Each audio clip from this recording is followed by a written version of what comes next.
എന്നൊരു ചെറുപ്പക്കാരനെ police arrest ചെയ്തു. മയക്കുമരുന്ന് കഴിച്ചു കഴിഞ്ഞപ്പോൾ അവൻ പറഞ്ഞ എന്താ, എനിക്കൊരു തെറ്റ് പറ്റി, എല്ലാവരും മാപ്പാക്കണം, ഞാൻ അതിനെ തിരുത്തും. അയാൾ തിരുത്തി ജീവിച്ചാൽ അയാൾ ഏറ്റവും നല്ലവനാണ് എന്നാണ്. ഏറ്റവും നല്ലവനാണ്. കാരണം ആ കുട്ടി, ഞാൻ മനസ്സിലാക്കിയത്തോളം അവൻ പോലീസിനോടോ നാട്ടുകാരോടോ ഉള്ള അവന്റെ പെരുമാറ്റ രീതി വളരെ മാന്യമാണെന്ന് ടി വിയിൽ കണ്ടിട്ടുള്ള പരിചയം, എനിക്ക് നേരിട്ട് പരിചയം എന്നുള്ള ആളല്ല.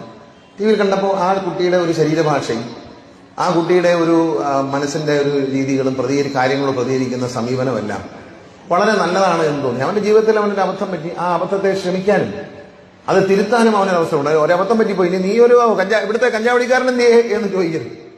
ഒരബദ്ധം നമ്മൾ കുട്ടിക്ക് പറ്റിയാൽ അവനെ പറഞ്ഞു തിരുത്തി അല്ലെങ്കിൽ അവളെ പറഞ്ഞു തിരുത്തി നമ്മൾ കൂടെ നിർത്തണം എന്നുള്ളതാണ്. നമ്മൾ ഈ ചുമ്മാ ഡയലോഗിന് വേണ്ടി ചേർത്ത് നിർത്തും എന്നൊക്കെ വെറുതെ പറയുന്നത്. അങ്ങനെ ചേർത്ത് നിർത്തുന്നതല്ല. സത്യം പറഞ്ഞ ഒരു കാര്യം, നമുക്ക് തെറ്റ് പറ്റിയിട്ടുണ്ടെങ്കിൽ ആ തെറ്റ് സമ്മതിച്ചാൽ ലോകം അതിനോട് പൊറുക്കും. അത് ഈ വേടൻ അതിന്റെ ഒരു ഉദാഹരണമാണ്. അയാളോട് ഒരാൾക്കും ഒരു വിദ്വേഷവും തോന്നുന്നില്ല, സ്നേഹമാണ്. എനിക്ക് ആ കുട്ടിയോട് ഞാൻ ഇനി തെറ്റ് ചെയ്യില്ല എന്ന് പറഞ്ഞപ്പോൾ അവനോട് എനിക്ക് അത്യധികമായ സ്നേഹമാണ് തോന്നി. കൊച്ചുകുട്ടിക്ക് ഒരു അബദ്ധം പറ്റിയ